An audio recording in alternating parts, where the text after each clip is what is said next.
Hey everyone, name's Alex, and I'm no economist, but I'm going to be talking a lot about economics. Because why shouldn't I? Because in the past, people have been trying to shut me down when talking about economics and politics, saying you should stick to your engineering and you're not knowledgeable about subjects like this. And that's a typical conversation shutting down tactic. To use on people when they're even winning the argument against you. That's what people will try and do: disqualify you when they have no better arguments, and tell me that I should probably stick to my engineering. But looking at the world, do you think anything's gone any better when the economics and political science majors are in charge? Or maybe, how about this genius idea? Maybe you should let the arts majors run the world, because that's never gone wrong before, has it? Anyone remember a certain failed arts major turned political leader in the 30s in Germany, something like that? If you happen to remember that guy, you probably don't want any more arts majors running countries and in politics. A little bit about me. I am indeed not an economist, even though I occasionally pretend to be one on television. I am indeed an engineer, and I'm also politically and economically leaning right libertarian, and I'm also an atheist. And yeah, I know those three in combination are something like a bingo of cliches. So you're an engineer and a libertarian and an atheist. Wow, yeah, that's a cliche, and I unfortunately am living it. I'm also Eastern European, more specifically Bulgarian. To those of you who don't know their geography, that's pictured somewhere in between Dracula and Greek gods like Zeus. Yeah, if geography is not your suit, then that's where I'm located. And today I'm here and I'm going to be reading to you from The Doctrine of Fascism as written by Benito Mussolini.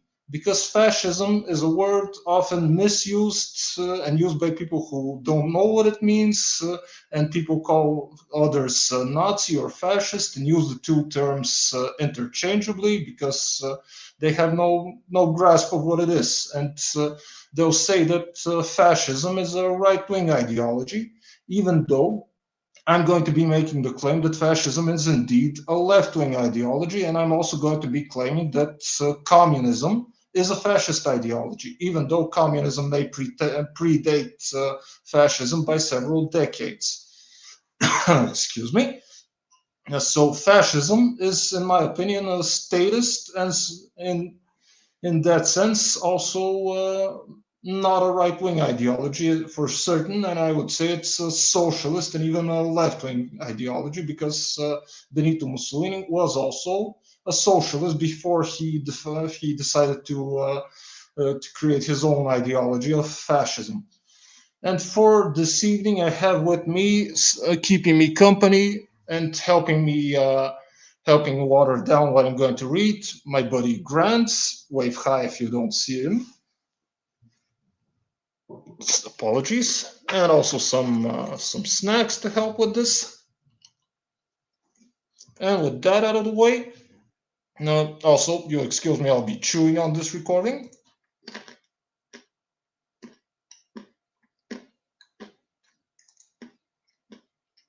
Yeah, and I want to share my screen right now.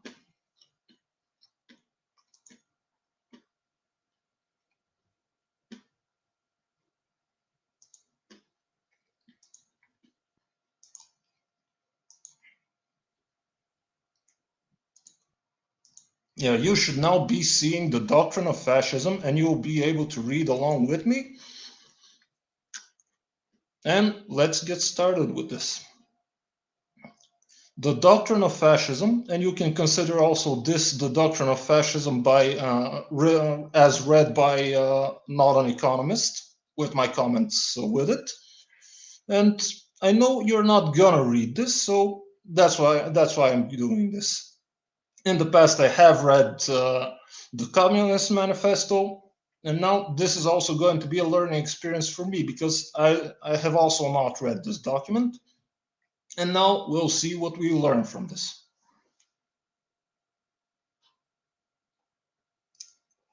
Like all sound political conceptions, fascism is action and it is thought. Action in which doctrine is immanent and doctrine arising from a given system of historical forces in which it is inserted and working on them from within. How much of that sentence made any sense to you? Yeah. Anyway, let's continue. It has therefore a form correlated to contingencies of time and space, but it has also an ideal content which makes it an expression of truth in the higher region of the history of thought. There is no way of exercising a spiritual influence in the world as a human will dominating the will of others, unless one has a conception of both the transient and the specific reality on which that action is to be exercised, and of the permanent and universal reality in which the transient dwells and has its being. To know man, one must know man. Seems to make sense. And to know man, one must be acquainted with reality and its laws. Also, this so far seems to make sense. There can be no conception of the state which is not fundamentally a conception of life, philosophy or intuition, system of ideas evolving within the framework of logic, or concentrated in a vision of or a fate, but always, at least potentially, an organic conception of the world. To me, none of this last sentence, I think, made any sense, but however, yeah. Also, when drinking whiskey, never mix the Coke with the whiskey, always drink them separately.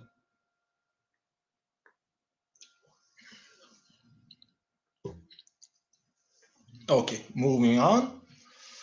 Thus, many of the practical expressions of fascism, such as party organization, system of education, and discipline, can only be understood when considered in relation to his general attitude towards life. Okay, a spiritual attitude. Fascism sees the world, not only those superficial material aspects in which man appears as an individual standing by himself, self centered, subject to natural law, which instinctively urges him towards a life of selfish, momentary pleasure. It sees not only the individual, but the nation and the country, individuals and generations bound together by a moral law with common traditions and a mission which uh, suppressing the instinct for life closed in a brief circle of pleasure builds up a higher life founded on duty, a life free from the limitations of time and space, in which the individual, by self sacrifice, the renunciation of self interest, by that itself can achieve that purely spiritual existence in which his value as a man consists. To tell you the truth, I have tried reading Mein Kampf in my native tongue, Bulgarian, and I think I quit after one chapter because, well, I consider it poorly written, poorly structured, and whoever wrote that book, I know who wrote that book, in my opinion, can't write. And did any of that which we just read make any sense to you? I think I'm gonna need some more whiskey. Apologies.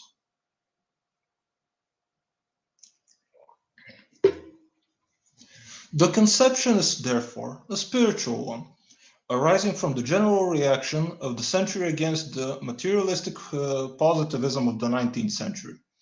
Anti-positivistic, but positive, neither skeptical nor agnostic, neither pessimistic nor supinely optimistic. New word for me, apologies, I may have to look it up in the dictionary later. As are, generally speaking, the doctrines all negative, which place the center of life outside man. whereas by the existence of his free will, man can and must create his own world. Fascism wants man to be active and to engage in action with all his energies. It wants him to be manfully aware of the difficulties besetting him and ready to face them. It conceives of life as a struggle in which it behooves a man to win for himself a really worthy place, first of all, by fitting himself physically, morally, and intellectually to become the implement required for winning it. As for the individual, so for the nation, and so for mankind. Hence, the high value of culture in all of its forms, artistic, religious, scientific, and the outstanding importance of education. Hence, also the essential value of work by which man subjugates nature and creates the human world, economic, political, ethical, and influential and intellectual. I'm sorry if all of this may seem like word salad to you. It seems so to me as well. This positive conception of life is obviously an ethical one. It invests the whole field of reality as well as the human activities which master it. No action is exempt from moral judgment. No activity can be despoiled of the value which a moral purpose confers on all things. Therefore, life, as conceived of by the fascist, is serious, austere, and religious. All its manifestations are poised in a world sustained by moral forces and subject to spiritual responsibilities. The fascists disdain an easy life. So fascists believe that life should be difficult, full of challenges. Maybe, maybe not. Maybe there is some value to some adversity in life that man must overcome. But yeah, for now, what sense is any of this making any sense? In any case, let's continue reading. The fascist conception of life is a religious one, in which man is viewed in his immanent relation to a higher law, endowed with an objective will, transcending the individual and raising him to conscious membership of a spiritual society. Excuse me. Those who perceive nothing beyond opportunistic considerations in the religious policy of the fascist regime fail to realize that fascism is not only a system of government, but also and above all, a system of thought.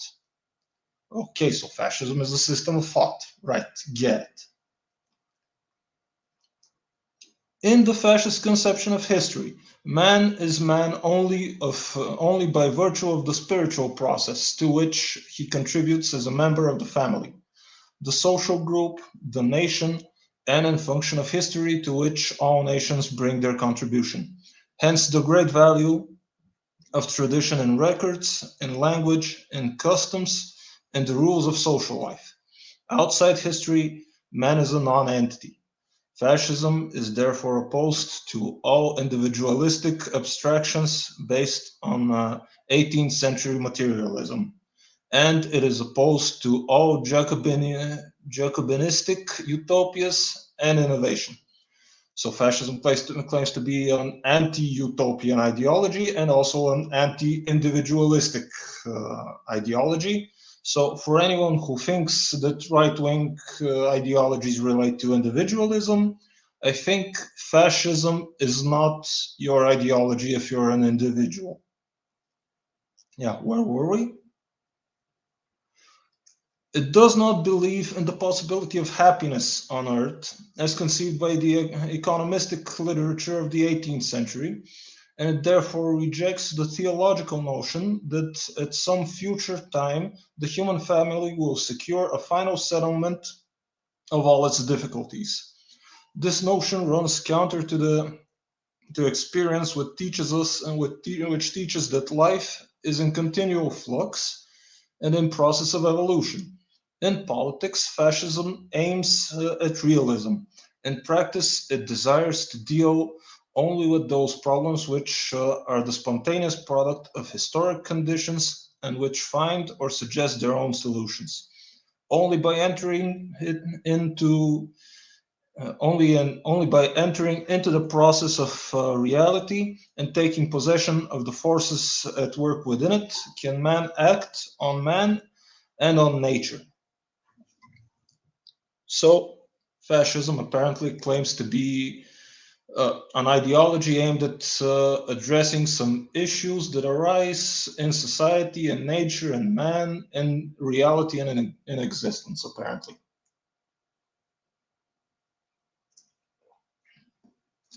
Yeah, fortunately for me, there's whiskey. Anti-individualistic, the fascist conception of life stresses the importance of the state and accepts the individual only insofar as his interests coincide with those of the state, which stands for the conscience and the universal will of man as a historic entity. It is opposed to classical liberalism, which arose as a reaction to absolutism. Note the use of classical liberalism here, and I assume this is somewhere sometime in the yeah, it's written in 1932. Yeah, so even back then they were calling classical liberalism classical liberalism. Where were we? Yeah, classical liberalism, which arose as a reaction to absolutism and exhausted its historical function when the state became the expression of the conscience and the will of the people. So, in fascist land, the state is an expression of the conscience and the will of the people.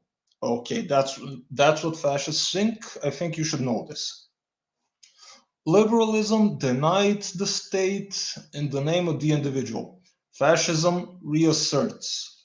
Yeah, here, me, an anarchistic libertarian who states that the state is cancer, I assume I appear to be an anti fascist, but not like Antifa. Unlike Antifa, I'm an actual anti fascist. Fuck Antifa.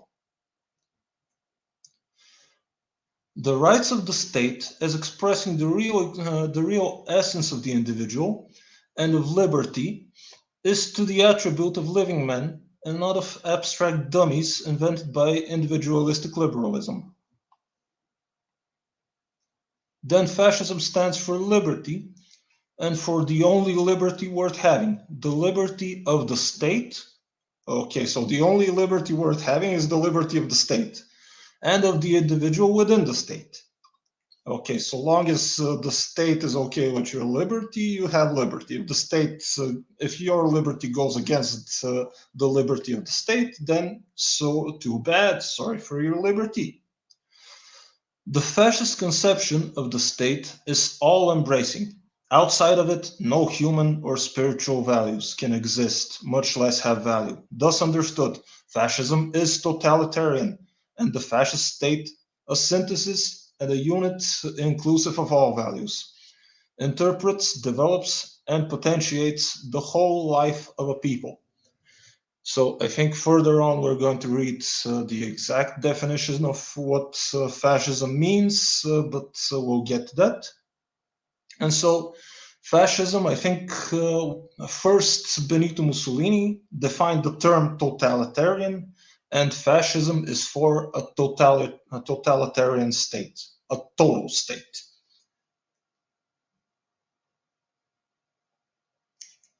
So, any left-wing statist communists read anything familiar so far?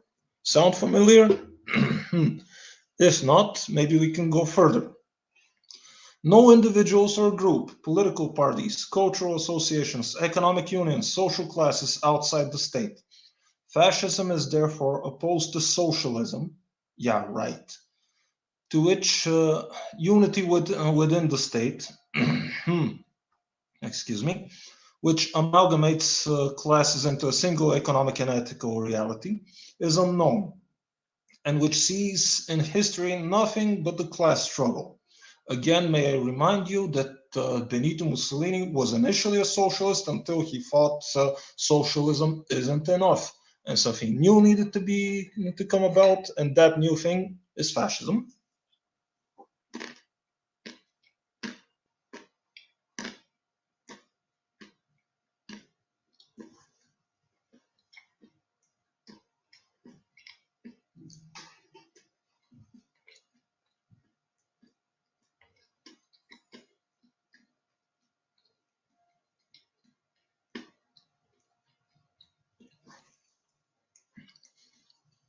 Fascism is likewise opposed to trade unionism as a class weapon. I don't know what's going on with me. It's the end of August. Why am I coughing? But when brought within the orbit of the state, fascism recognizes the real needs which gave rise to socialism. Okay, yeah, these are Benito Mussolini's socialist roots. And trade unionism, giving them due weight in the guild or corporate system, in which divergent interests are coordinated and harmonized in the unity of the state. Grouped according to their several interests, individuals from classes, they form trade unions when organized according to their several economic activities. But first and foremost, they form the state. So for fascists, the state is the ultimate thing, the most important thing, which is no mere matter of numbers. The sums of the individuals forming the majority, fascism is therefore opposed to that form of democracy which equates a nation to the majority, lowering it to the level of the largest number. But it is the purest form of democracy. Yeah, I like it when when totalitarians claim to be the true Democrats, like the Korean Democratic People's Republic of Korea, which is an open-air slave camp and prison, claims to be a democratic People's Republic. Do those people use words in the same meaning that we do? I think not. So where were we?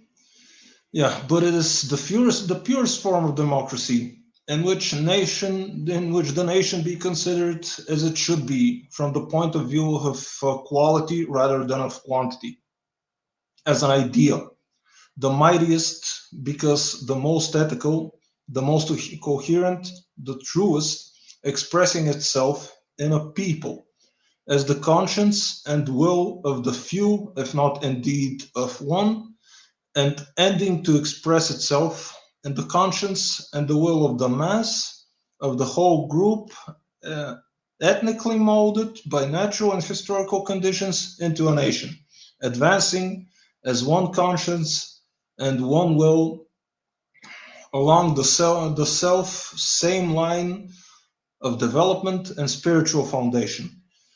I'm sorry, I'm having difficulty keeping track of this. I don't believe this is. I don't believe whoever was writing or maybe even translating this from Italian to English was having a coherent thought in their head. Not a race, nor a geographically defined region, but a people, historically perpetuating itself, a multitude, unified by an idea and imbued with the will to live, the will to power, self consciousness, personality. Insofar as it is embodied in a state, the higher personality becomes a nation. It is not the nation which generates the state. That is an antiquated naturalistic concept which afforded the basis for a 19th century publicity in favor of national governments. Rather, it is the state which creates the nation, conferring volition and therefore real life on a people made aware of their moral unity. That is fascist belief that there is a nation only if there is a state. The state generates the nation and not the other way around. And the state is not an expression of the nation, but the nation is an expression of the state. I think that runs counter to something that we read earlier. But however, I've given up already on expecting this to be consistent internally, even, not to mention with reality.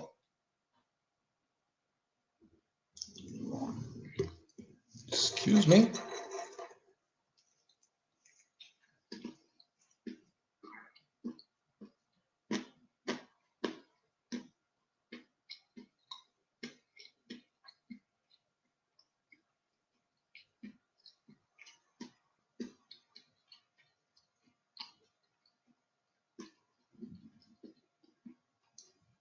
Yeah, this is going to be recorded anyway, so you can skip over the parts where I chew, or maybe even put them on a higher speed playback. Just please bear with me. The right to national independence does not arise from any merely literary and idealistic form of self-consciousness, still less from a more or less passive and unconscious de facto situation, but from an active, self-conscious political will expressing itself in action and ready to prove its rights. It arises, in short, from the existence, at least in theory, of a state. I don't know what in theory means. Maybe I should read somewhere what it means, but yeah, when I get to that. Indeed, it is the state which, as the expression of a universal ethical will, creates the right to national independence. Okay, so if you're not a state, you're not a nation. Wonder what the Kurds have to say about this, or what even my own nation, when it was under Ottoman rule, had to say. I believe we were still a nation when we existed under Ottoman rule, trying to find our place under the sun. A nation, as expressed in the state, is a living ethical entity. Okay, so the state is a living and ethical entity. Got it. In my opinion, the state is cancer and there's nothing ethical about it. And if the fascists want to believe it's ethical, good for them. So the state is a living ethical entity only insofar as it is progressive. Inactivity is death. Therefore, the state is not only authority which governs and confers legal form and spiritual value on individual wills, but it is also power which makes its will felt and respected beyond its own frontiers, thus affording practical proof of the universal character of the decisions necessary to ensure its development. This implies organization and expansion, potential if not actual. Thus, the state equates itself to the will of man, whose development cannot be checked by obstacles and which, by achieving self expression, demonstrates its infinity. Fortunately, I think we're past a quarter of this. We'll get to the end. The fascist state, as a higher and more powerful expression of personality, is a force, but a spiritual one. It sums up the manifestations of the moral and intellectual life of man. Its functions cannot therefore be limited to those of enforcing order and keeping the peace, as the liberal doctrine had it. He is referring here to the night watchman state, the state with the minimum functions of guaranteeing peace, security, and stability. It is no mere mechanical device for defining the sphere within which the individual may duly exercise his supposed rights. The fascist state is an inwardly accepted standard and rule of conduct, a discipline of the whole person. It permeates the will no less than the intellect. It stands for a principle which becomes the central motive of man as a member of civilized society. Sinking deep down into his personality, it dwells in the heart of the man of action and of the thinker, of the artist and of the man of science, soul of the soul. So fascism must permeate everything. Got it. Fascism, in short, is not only a lawgiver and a founder of institutions, but an educator. Yeah, you want the fascist state to be educating your children, don't you? And a promoter of spiritual life. It aims at refashioning not only the forms of life, but their content, man, his character, his fate. To achieve this purpose, it enforces discipline and uses authority, entering into the soul and ruling with undisputed sway. Therefore, It has chosen as its emblem the lictor's rods. Don't know what that means. My English is, I claim to be almost native English speaker, but I still meet some words that I don't know the meaning of. The symbol of unity, the strength and justice, political and social doctrine. When in the now distant March of 1919, speaking through the columns of the Popolo d'Italia, I summoned to Milan the surviving interventionists who had intervened and who had followed me ever since the foundation of the fascists of revolutionary action in January 1915. A reminder that Benito Mussolini was a veteran of the First World War. I had in mind no specific doctrinal program. The only doctrine of which I had practiced experience was that of socialism. There, I already mentioned that Benito Mussolini used to be a socialist. From until the winter of 1914, nearly a decade, my experience was that both of a follower and a leader. But it was not doctrinal experience. My doctrine during that period had been the doctrine of action. A reminder that in the beginning of this, Benito Mussolini stated that fascism is a doctrine of action. A uniform, universally accepted doctrine of socialism had not existed since 1905, when the revisionist movement headed by Bernstein arose in Germany, countered by the formation in the seesaw of tendencies of a left revolutionary movement, which in Italy never quitted the field of phrases, whereas in the case of Russian socialism, it became the prelude to Bolshevism. So yeah, here you can see the relation between fascism and Bolshevism, and communism and socialism. For sure, Benito Mussolini was influenced by socialism, and he saw and he knew what the communists were doing. And also to note that without Central and Western European philosophers, Russians wouldn't even have communism. Reformism, revolutionism, centrism, the very echo of terminology is dead. While in the great river of fascism, one can trace currents which had their source in Sorel, Péguy, Lagardelle, of the movement socialist, and in the cohort of Italian syndicalism, who from 1904 to 1914 brought a new note into the Italian socialist environment. Previously emasculated and chloroformed by fornicating with Giolitti's party. Weird way of weird wording there. A note sounded in Olivetti's Pagine Libere. I may not be reading this correctly, sorry. Oranus Lupa, Enrico Leoni's Divenir Socials. I'm going to butcher those. When the war ended in 1919, I think the war ended in 1918, but however, socialism as a doctrine was already dead. So yeah, he believed that socialism was dead and he needed to resurrect it in some form.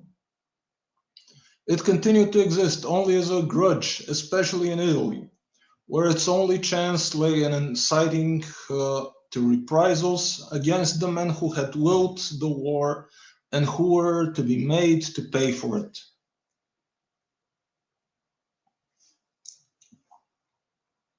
The Popolo d'Italia described itself in its subtle as the daily organ of fighters and producers. The word producer was already the expression of a mental trend. Fascism was not the nursling of a doctrine previously drafted at a desk. It was born of the need of action. Again, with the action, he continues to claim that socialism is only in theory and fascism is action, and was action. It was not a party, but in the first 2 years, an anti-party and a movement. So both a movement and an anti-party. The name I gave the organization fixed its character. Yet, if anyone cares to reread the now crumpled sheets of those days, giving an account of the meeting at which the Italian Fasci di Combattimento were formed, I studied about this in history. I remember mentioning the Fasci di Combattimento were founded. He will find not a doctrine, but a series of pointers, forecasts, hints, which, when freed from the inevitable matrix of contingencies, were to develop in a few years' time into a series of doctrinal positions entitling fascism to a rank of political doctrine, differing from all others, past or present. If the bourgeoisie, I then said, believe that they have found in us their lightning conductors, they are mistaken. We must go towards the people. We wish the working classes to accustom themselves to the responsibilities of management, so that they may realize that it is no easy matter to run a business. Yeah, that's something that the fascists don't, that the socialists don't get. They think that the capitalist just stays there and exploits the working class, extracting value from them and adding no value to an enterprise. Yeah, that's where socialists, in my opinion, are wrong. But however, we will fight both technical and spiritual rearguardism. Now that the succession of the regime is open, we must not be faint-hearted. We must rush forward. And the present regime, if the present regime is to be superseded, we must take its place. The right of succession is ours, for we urged the country to enter the war and we led it to victory. Supposedly, if you remember, Italy was on the winning side of the First World War as it fought Austro-Hungary, surprising the Central Powers, as it was thought that Italy would join the war on the side of the Central Powers, but it did not, and instead it fought a long front against Austro-Hungary. Now, where were we? Yeah. The existing forms of political representations cannot satisfy us. We want the rest. Maybe they meant direct representation, but yeah, you can see there's an S right here and not a C. Assuming they meant direct, we want direct representation of the several interests. It may be objected that this program implies a return to the guilds, corporazioni. No matter. Also, I've never learned Italian, so bear with me. Any Italian speakers, please excuse me.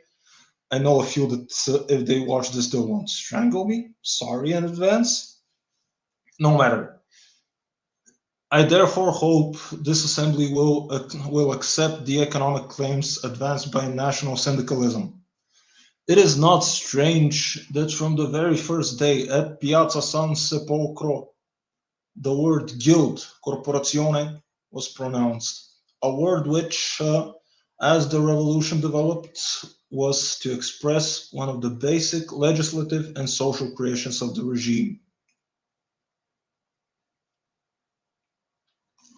The years preceding the March on Rome cover a period during which the need of action forbade delay and careful doctrinal elaborations. So act now, fight now, revolt now, and create doctrine and theory later. Okay, got it. Fighting was going on in the towns and villages. There were discussions, but there was something more sacred and more important: death. Fascists knew how to die. A doctrine fully elaborated, divided up into chapters and paragraphs with annotations may have been lacking, but it was replaced by something far more decisive, by a faith.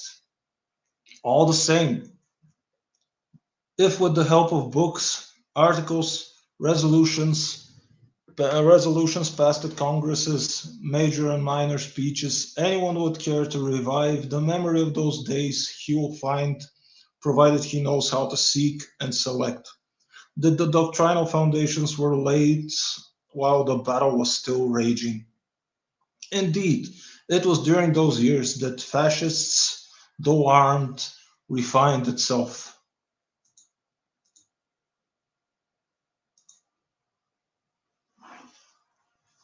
Yeah, and proceeded ahead with its organization.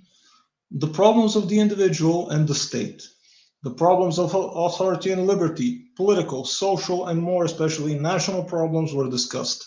The conflict with liberal, democratic, socialistic, Masonic doctrines. There we go. There we have the Masons. Maybe we'll find the Illuminati sometime soon. I don't know. And with those of the Partito Popolare was carried out at the same time as the punitive expeditions. Nevertheless, the lack of a formal system was used by disingenuous adversaries as an argument for proclaiming fascism incapable of elaborating a doctrine at the very time when that doctrine was being formulated, no matter how tumultuously. First, as is the case with all new ideas in the guise of violent dogmatic negations. Then, in the more positive guise of constructive theories, subsequently incorporated in 1926 and 27 and 28, in the laws and institutions of the regime. Excuse me for a moment. Need to check how you're seeing me. Maybe something like this would be better. Okay. Fascism is now clearly defined not only as a regime but as a doctrine. This means that fascism, exercising its critical faculties on itself and on others, has studied from its own special standpoint and judged by its own standards all of the problems affecting the material and intellectual interests now causing such grave anxiety to the nations of the world, and is ready to deal with them by its own policies. So fascism is out there to solve all of the world's problems. Great. Don't you feel relieved?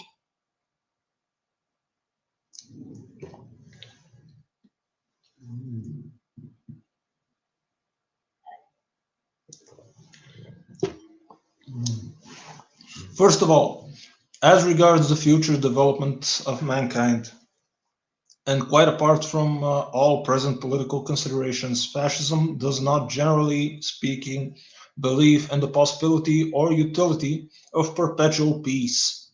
Okay, so it's a warmongering ideology.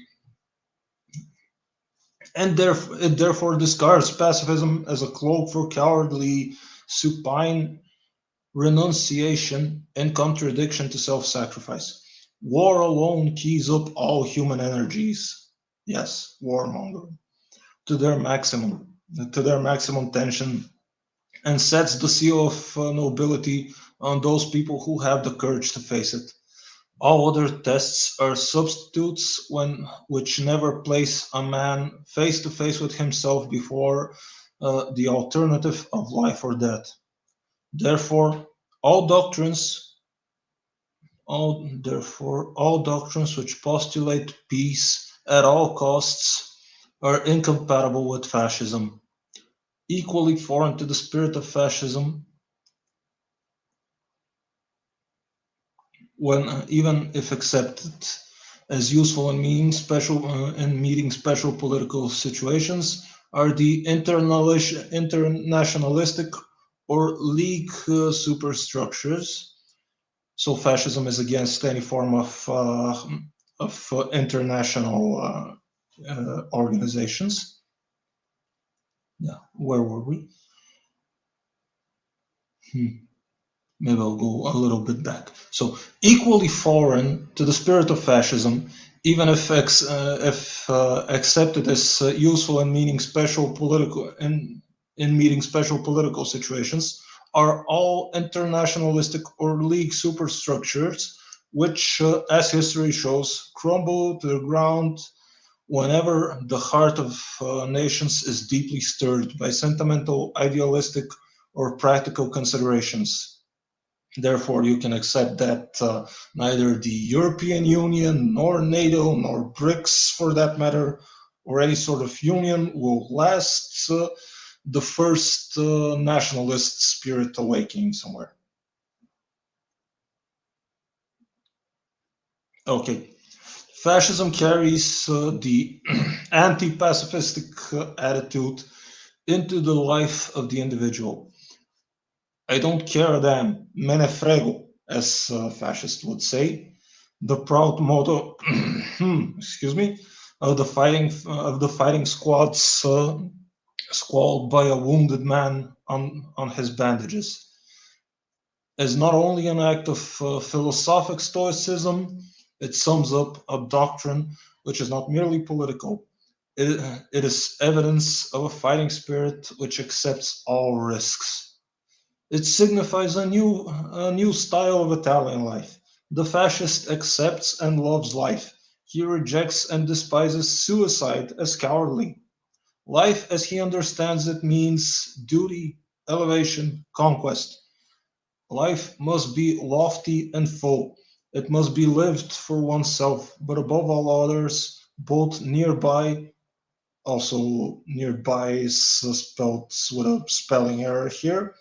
Yeah, both nearby and far off, present and future. So apparently, if you ever encounter a fascist, consider that he is always ready to start a war with you. So maybe the preemptive strike against fascists is warranted, as their entire ideology is against peace.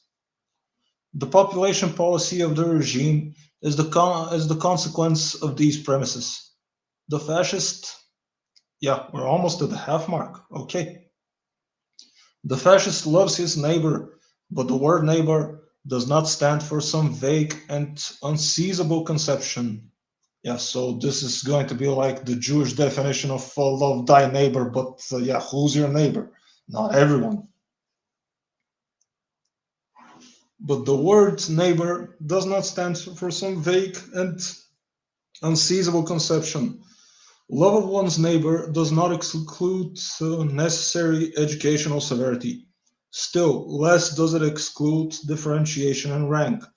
Fascism will have nothing to do with universal embraces. Again, yeah, fascism cannot coexist with everyone else. As a member of the community of nations, it looks other people straight in the eyes. It is vigilant and on its guard. So fascism is also paranoid. Got it. It follows others in all their manifestations and notes any changes in their interests. Also, fascism is a stalker. Got it. And it does not allow itself to be deceived by mutable and fallacious appearances. Such a conception of life makes fascism the resolute negation of the doctrine underlying so called scientific and Marxian socialism.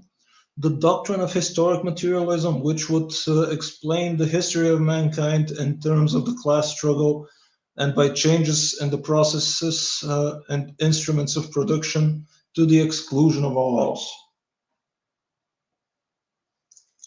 So fascists just believe that communists just focus too much on seizing the means of production and nothing else.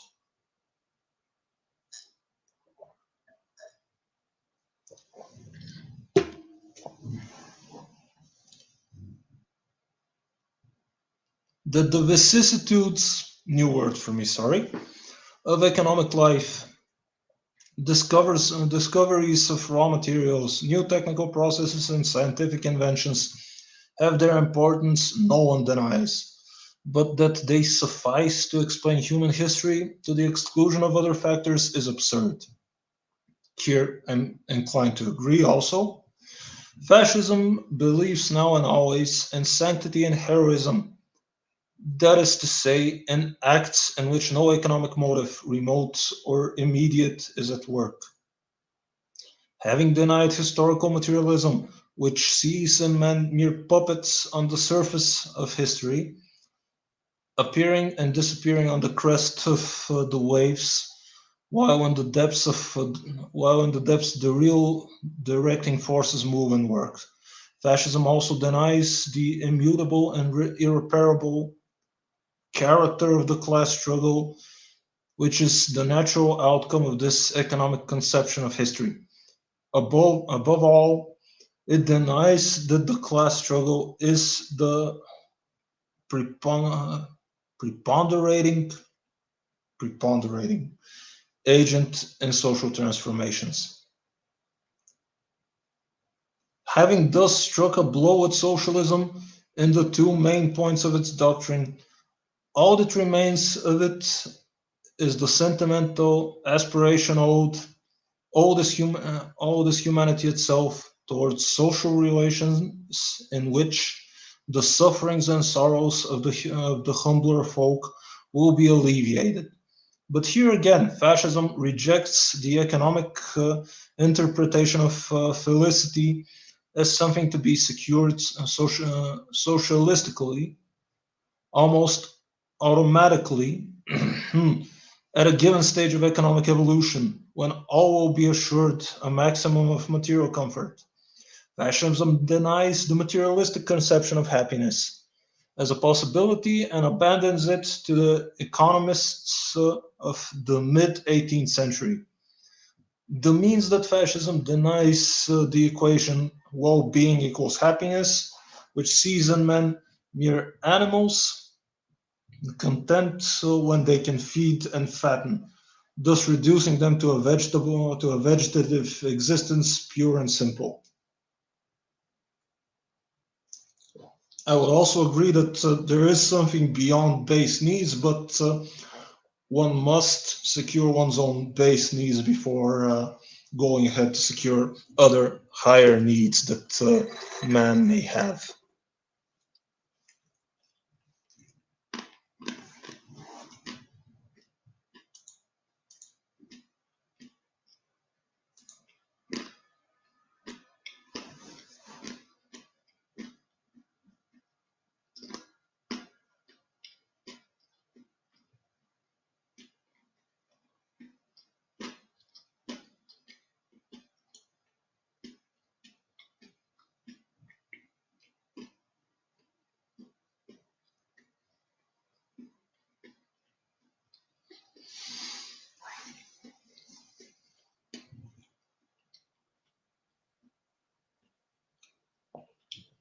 After socialism, fascism trains its guns on the whole block of democratic ideologies and rejects both their premises and their practical applications and implements. Fascism denies that numbers as such can be the determining factor in human society. It denies the right of numbers to govern by means of periodical consultations. It asserts the irredeemable and fertile and beneficent inequality of men who cannot be leveled by any such mechanical and extrinsic device as universal suffrage. Democratic regimes may be described as those under which the people are, from time to time, deluded into the belief that they exercise sovereignty. Yeah, the fascists are going to claim that democracies aren't real democracies.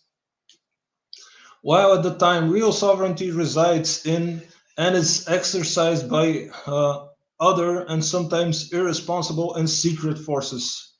There we go with the conspiracy theories. Okay. I guess it's the Illuminati or maybe the aliens. Who knows?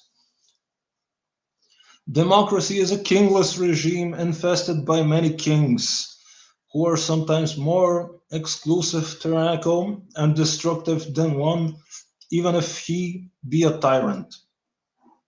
This explains why fascism, although for contingent reasons, it was Republican in tendency prior to 1922. A bandit that stand before the march on Rome, convinced that the form of government is no longer a matter of preeminent importance, and because the study of past and present monarchies and past and present republics shows that neither monarchy nor republic can be judged sub specie eternitatis. Don't expect me to be able to read this correctly, I'm sorry. But that each stands for a form of government expressing the political evolution, the history, the traditions, and the psychology of a given country. Fascism has outgrown the dilemma, monarchy versus republic, over which democratic regimes too long dallied, attributing all insufficiencies to the former and proning the latter as a regime of perfection. Whereas experience teaches that some republics are inherently reactionary and absolutist, while some monarchies accept the most daring political and social experiments. In one of his philosophic meditations, Renan, who had pre-fascist intuitions, remarks, "Reason and science are the products of mankind, but it is chimerical to seek reason directly for the people and through the people. It is essential to the existence of reason that it should be familiar with it. And even if all had to be initiated, this could not be achieved through democracy, which seems fated to lead to the extinction of all arduous forms of culture and all highest forms of learning. The maximum that society exists only for the well-being, or the maxim that society exists only for the well-being and freedom of the individuals comprising it, does not seem to be in conformity with nature's plans, which care only for the species and seem ready to sacrifice the individual. In biological terms, that is true. Someday I'll have to read Richard Dawkins's Selfish Gene. Haven't gotten to that, but in the grand scheme of things, biology indeed considers the species to be more important than the individual. But that's why we're humans, that's why we're special. And in my belief, the individual is above all. And screw whatever the authoritarians and totalitarians think. Excuse me. This must be the nuts. It is much to be feared that the last word of democracy, thus understood, and let me hasten to add that it is susceptible to a different interpretation, would be a form of society in which a degenerate mass would have no thought beyond that of enjoying the ignoble pleasures of the vulgar. So yeah, democracies would result in us just degrading to our lowest passions. Got it.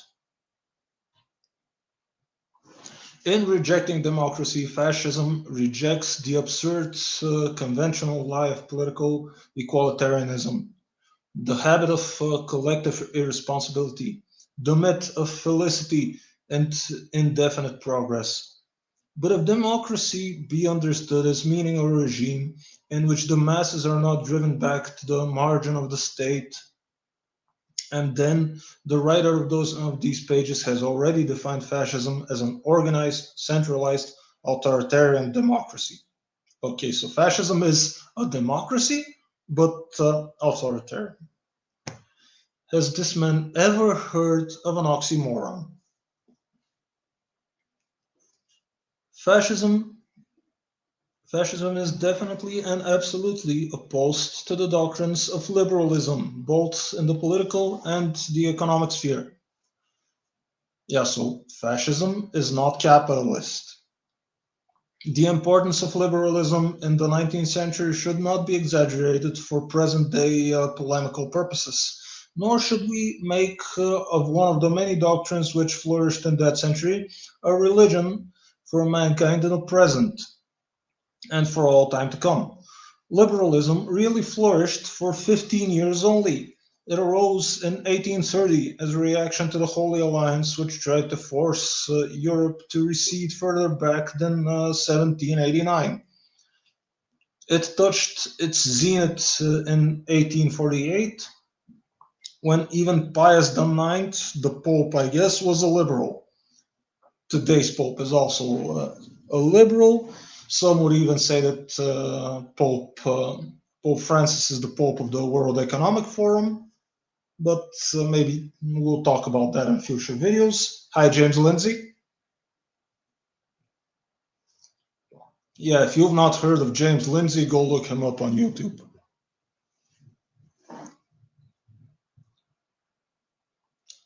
Its decline began immediately after that year. I don't see liberalism having declined, but whatever. If 1848 was a year of light and poetry, 1849 was a year of darkness and tragedy. The Roman Republic was killed by a sister republic, that of France. Yeah, I need to freshen up on my mid-19th century's history. In that same year, Marx, in his famous Communist Manifesto, yeah, I've read the Communist Manifesto, by the way, would recommend, but wouldn't recommend. Yeah, in that same year, Marx, in his famous Communist Manifesto, launched the gospel of socialism. In 1859, Napoleon III made his illiberal coup d'etat and ruled France until 1870, when he was turned out by a popular rising, following one of the severest military defeats known to history. I think that was the Franco-Prussian War in 1870. The victor was Bismarck, who never even knew the whereabouts of liberalism and its profits. It is symptomatic that throughout the 19th century, the religion of liberalism was completely unknown to so highly civilized a people as the Germans. But for one parenthesis, which has been described as the ridiculous Parliament of Frankfurt, which lasted just one season. Germany attained her national unity outside liberalism and in opposition to liberalism, a doctrine which seems foreign to the German temperament, essentially monarchical, whereas liberalism in the historic and logical anteroom whereas liberalism is the historic and logical anteroom to anarchy. So he's saying that liberalism leads to anarchy. Okay, the three stages in the making of German unity were the three wars of 1864, 1866, and 1870, led by such liberals as Moltke and Bismarck. Liberals in quotation marks, of course. And in the upbuilding of Italian unity, liberalism played a very minor part when compared to the contribution made by Mazzini and Garibaldi, who were not liberals. But for the intervention of the illiberal Napoleon III, we should not have had Lombardy. And without that of the illiberal Bismarck at Sadowa and at Sedan, very probably we should not have had Venetia in 1866, and in 1870 we should not have entered Rome. The years going from 1870 to 1915 cover a period which marked, even in the opinion of the high priests of the new creed, the twilight of their religion, attacked by decadentism in literature and by activism in practice. Activism, that is to say nationalism, futurism, fascism, The liberal century, after piling up innumerable Gordian knots, tried to cut them with the sword of the world war. Never has any religion claimed so cruel a sacrifice. Were the gods of liberalism thirsting for blood? Now liberalism is preparing to close the doors of its temples, deserted by the peoples who feel that the agnosticism it professed in the sphere of economics and the indifferentism of which it has given proof in the sphere of politics and morals would lead to the world to ruin in the future as they have done in the past. Yeah, maybe I should read that again. Now liberalism is preparing to close the doors of its temples, deserted by the peoples who feel that the agnosticism it professed in the sphere of economics and indifferentism, and, of which it has given proof in the sphere of politics and morals, would lead the world to ruin in the future, as they have done it and as they have done in the past. I need to wet my whistle. Would you look at that? First glass out. Need a refill? Yeah, by the way, I'm not advertising for grants, but if any whiskey brand wants to sponsor me, I'm open to sponsorships. Why not? I need to drink something while reading such things. I really do recommend pour yourself a drink while you're listening to this.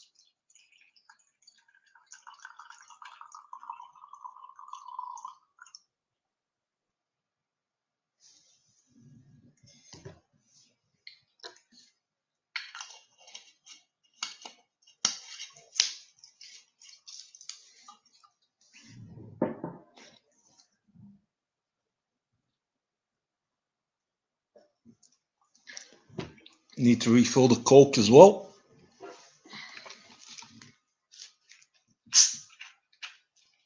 Not advertising Coke, sorry.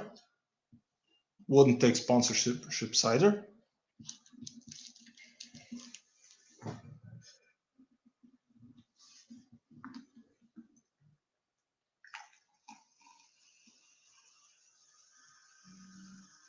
Not from Coke, at least.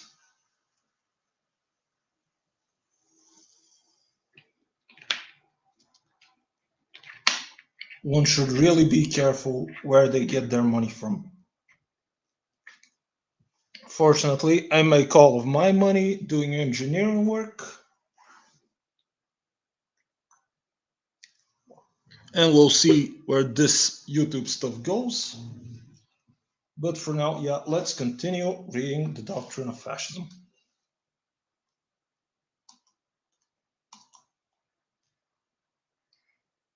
Where were we? Yeah, I think we've read this part. This explains why all the political experiments of our day are anti-liberal, and it is supremely ridiculous to endeavor on this account to put them outside the pale of history, as though history were a preserve set aside for liberalism and its adepts, as though liberalism were the last word in civilization beyond which no one can go. Yeah, so they think that it's not liberalism that's the last word of history, but rather that would be fascism. Wonder if they ever think that fascism will be replaced by anything else. Let's see. The fascist negation of socialism, democracy, liberalism should not, however, be interpreted as implying a desire to drive the world backwards to positions occupied prior to 1789, a year commonly referred to as that which opened the demo-liberal century. Demo-liberal, both liberal and democratic, I think that's what he means. History does not travel backwards. The fascist doctrine has not taken Demaist as a prophet, as its prophet. I don't know if I'm pronouncing this name correctly, Monarchical absolutism is of the past, and so is its ec- ecclesiolatry. Ecclesiolatry. Don't know what that word means. Sorry. Dead and done for are feudal privileges and the division of society into closed, uncommunicating castes. Neither has the fascist conception of authority anything in common with that of a police-ridden state. Yeah, have you ever seen any fascist state that's not also a police state?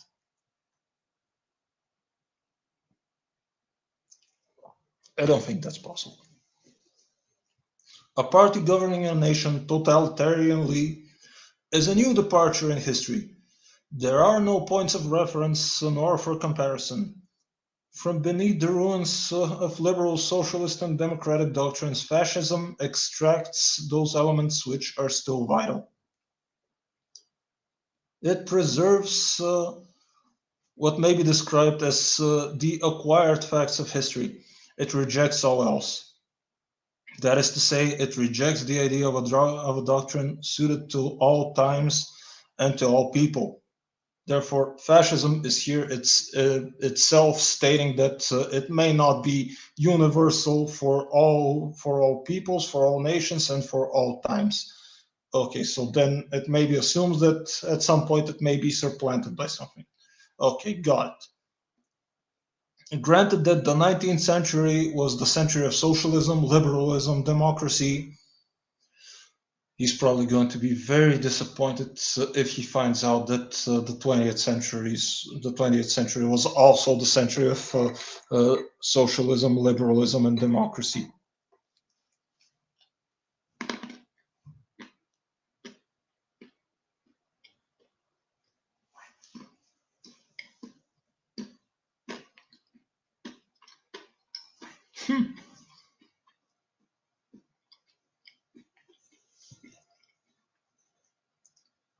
Yeah, this does not mean that the 20th century must also be the century of socialism, liberalism, and democracy. Oh, how wrong he was! How very wrong he was! Political doctrines pass, nations remain. We are free to believe that this is the century of authority, a century tending to the right, a fascist century. So Mussolini himself believes that fascism is right leaning. Weird. How does he manage to steer so far to totalitarianism and authoritarianism? There's nothing right about that. And I don't care who you are and what you say, the right is not statist, it's not authoritarian, and it's not totalitarian, so shut it. If the 19th century was the century of the individual, I'm sorry to say that the 20th and the 21st century, and maybe even the future, will also belong to the individual if I have anything to say about it. If the 19th century was the century of the individual, liberalism implies individualism. We are free to believe that this is the collective century. Okay, so fascism is collectivist, and therefore the century of the state. It is quite logical for a new doctrine to make use of the still vital elements of other doctrines. No doctrine was ever born quite new and bright and unheard of. No doctrine can boast absolute originality. It is always connected. It only historically, maybe he means if only historically. This could be the print, not the original translator or even author. If only historically, with those which preceded it and those which will follow it. Okay, so he does assume maybe that fascism will eventually be supplanted by something else. Does the scientific socialism of Marx links up the utopian socialism of the Fouriers, the Owens, and the Saint-Simons? Does the liberalism of the 19th century traces its origin back to the Illuministic? Yeah, I expected that the Illuminati would show up somewhere, or maybe he means the how was it? What was it?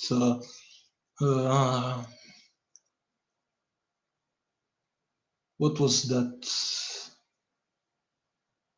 Ah, yeah, the Enlightenment. Yeah, that's the word I was looking for. Not the same. Okay.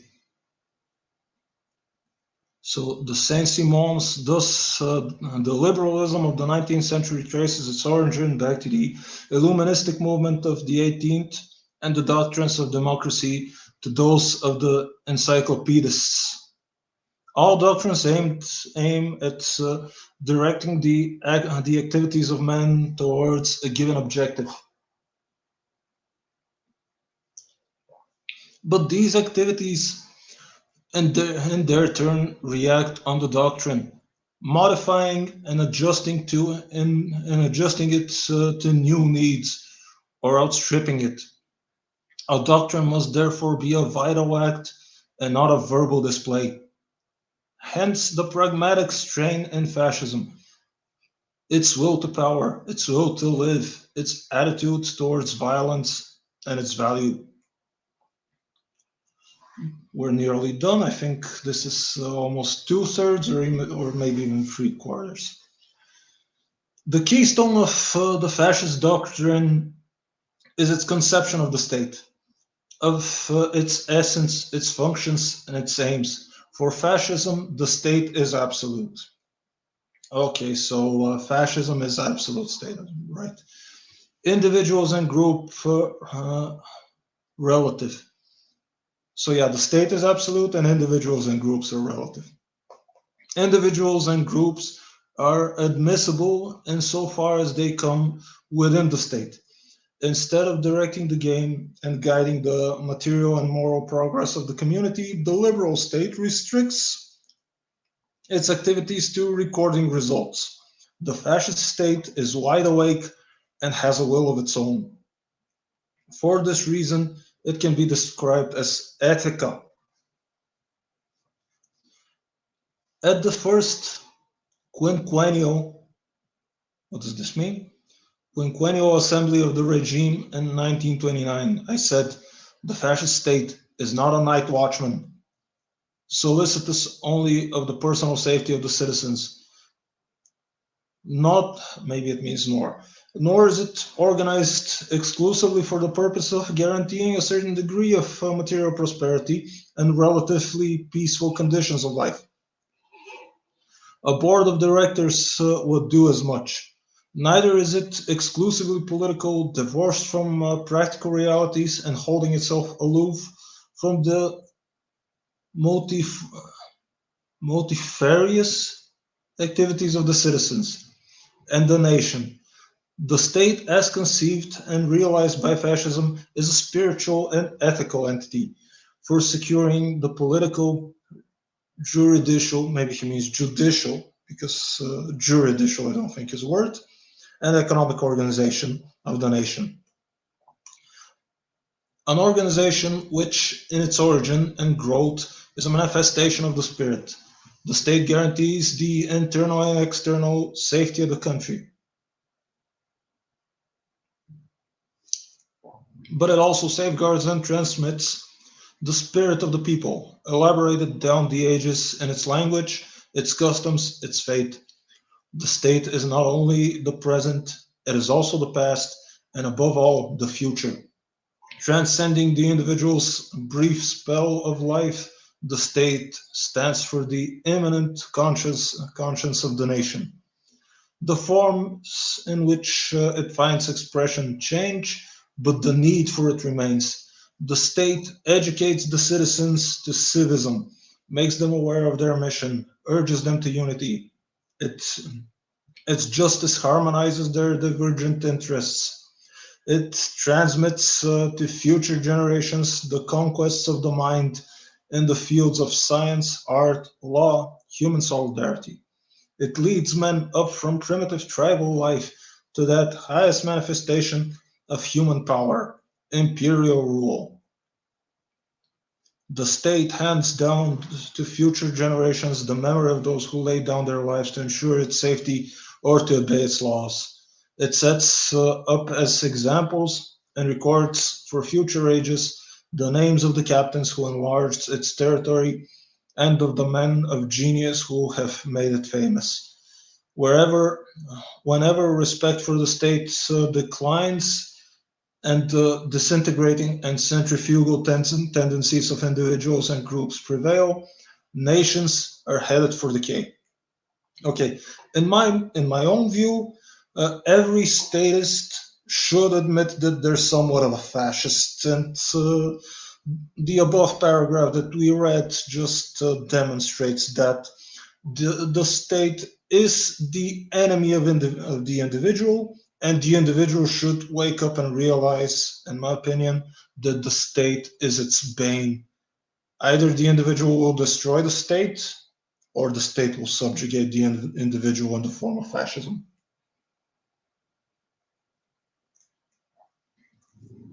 The state is cancer, and fascism is its purest form.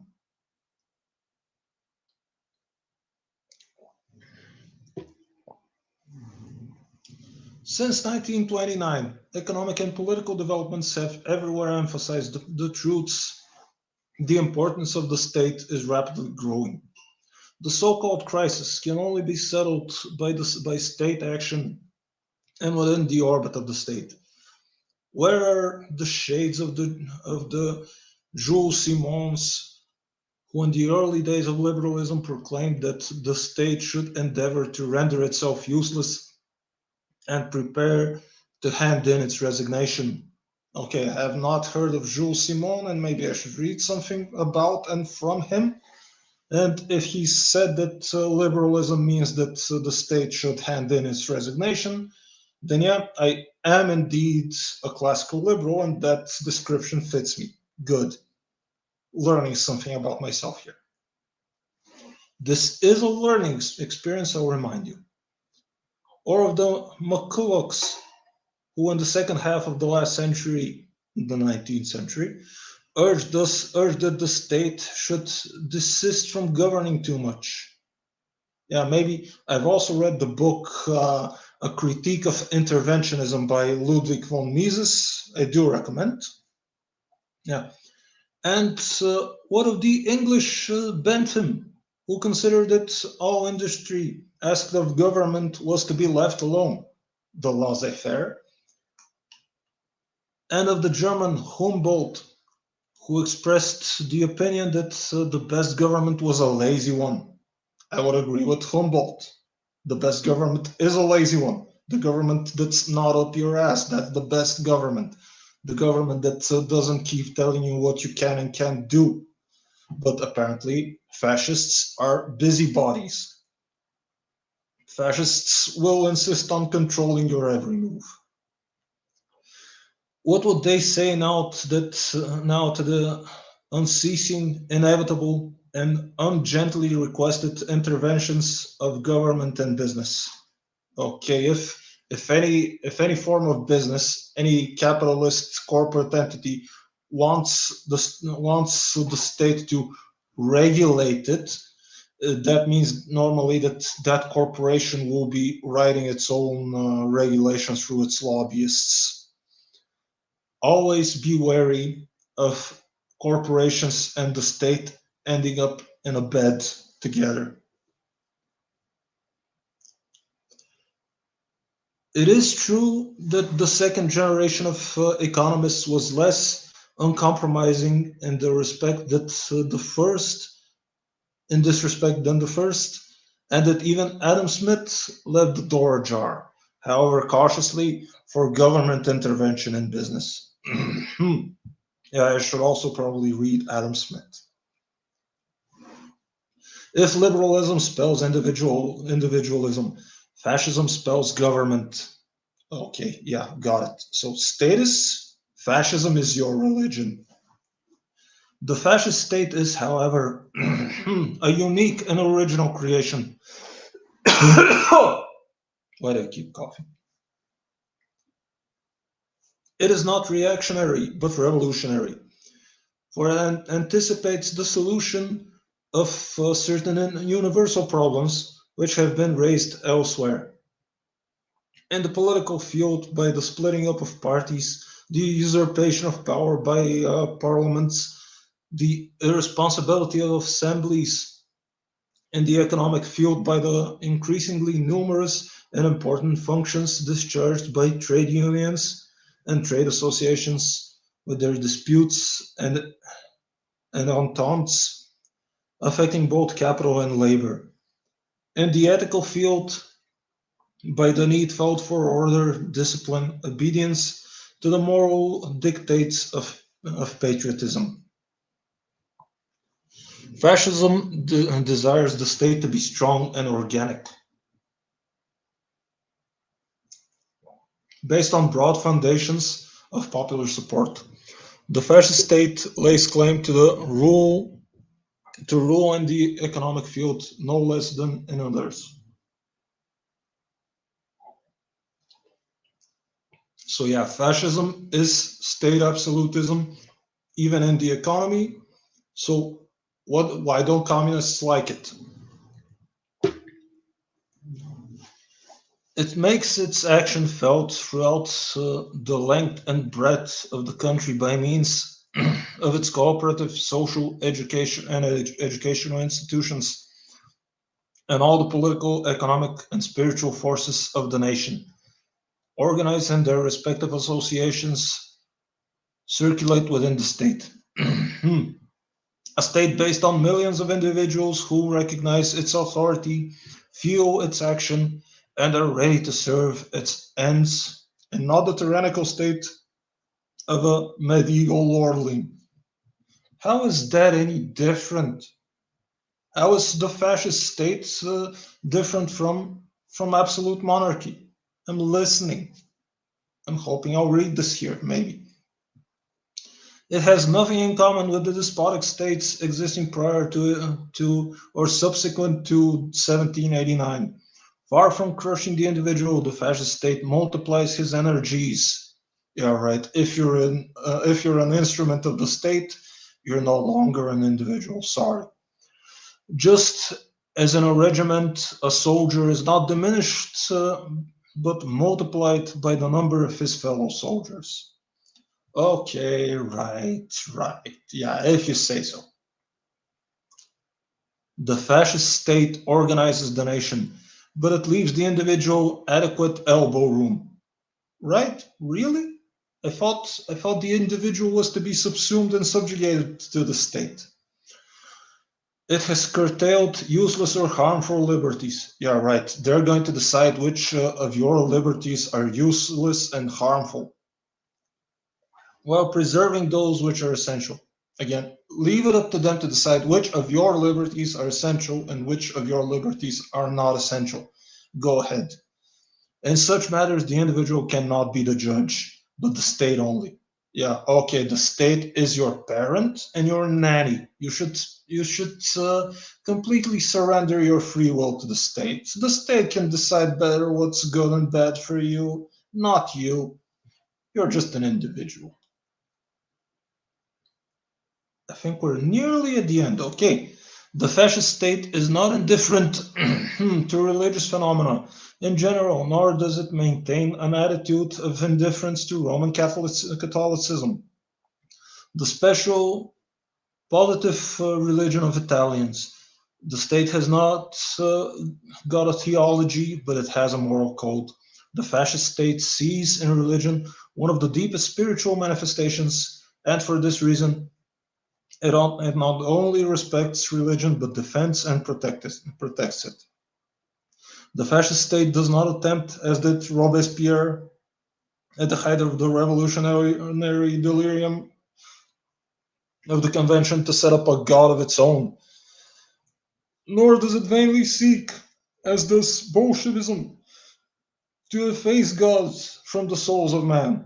Fascism respects the gods of ascetics, saints, and heroes, and it also respects the God is conceived by the ingenious and primitive heart of the people, the God to whom their prayers are raised. Okay, so fascism basically somewhat some homage to Christianity and specifically Catholicism. Good. Okay. But maybe it secretly wants the state to be their god. What do you think? Leave that up to you. The fascist state expresses the will to exercise power and to command. Here, the Roman tradition is embodied in a conception of strength. Imperial power, as understood by the fascist doctrine, is not only territorial or military or commercial, it is also spiritual and ethical. An imperial nation, that is to say, a nation which directly or indirectly is a leader of others, can exist without the need of conquering a single square mile of territory. Fascism sees in the imperialistic spirit, i.e., in the tendency of nations to expand, a manifestation of their vitality. So if you're living close to fascists, build higher walls and man border checkpoints and border towers, and maybe laying mines on your borders. I would say that yeah, maybe Ukraine living next to a fascist regime should have been more careful. In the opposite tendency, which would limit their interests to the home country, it sees a symptom of decadence. People who rise or re-arise are imperialistic. Renunciation is characteristic of dying peoples. The fascist doctrine is that best suited to the tendencies and feelings of a people which, like the Italian, after lying fallow during centuries of foreign servitude, are now reasserting itself in the world. But imperialism implies discipline, a coordination of efforts, a deep sense of duty, and a spirit of self-sacrifice. This explains many aspects of the practical activity of the regime and the direction taken by many of the forces of the state, as also the severity which has to be exercised towards those who would oppose the spontaneous and inevitable movement of the 20th century. Italy, by agitating outgrown ideologies of the 19th century, ideologies rejected wherever great experiments in political and social transformations are being dared. Never before has the people thirst for authority, direction, order as they do now. If each age has its doctrine, then innumerable symptoms indicate that the doctrine of our age is the fascist. That it is vital is shown by the fact that it had aroused a fate, that this fate has conquered souls, is shown by the fact that fascism can point to its fallen heroes and martyrs. Fascism has now acquired throughout the world that universally which belongs to all doctrines, which by achieving self expression represents a moment in the history of human thought. And the last page appears to be empty. And I think that's it. Okay. This is the end of a doctrine of fascism as read by a non-economist. I see we're at the hour 34 mark. One thing I was expecting to find in this document but did not find was an expression that I've heard attributed to either Benito Mussolini or Giovanni Gentile that fascism means everything within the state, nothing without the state, nothing outside the state, and nothing against the state. And in that, I think that's the key similarity between fascism and communism, and why I claim that communism is in fact a fascist ideology, and that all statists are fascist fetishists. Fascist fetishists. Yeah, that's a weird one. Okay, to anyone who has bared with me so far, thank you for bearing with me so far. Thank you for doing this with me and participating in this experiment. And also, I have learned something. I've read something that I have not read, and now also, so have you. I hope you're now familiar with the doctrine of fascism, and maybe you don't want to be governed by fascists who think they know what's best for you, and beware of any statists. And We must destroy the state. Any state will eventually turn fascist if left unchecked. We must always check the state. And for now, I think this will be the end of this video. If you like this kind of content, more is on the way. I will probably be making a website at some point. So like and share this video around, subscribe for more, because I also have already some more ideas about videos that I'm going to be creating and uploading, maybe even some live streams in the future. And ways to support and drop me a coin. There will be some in the description of the video. And with that, cheers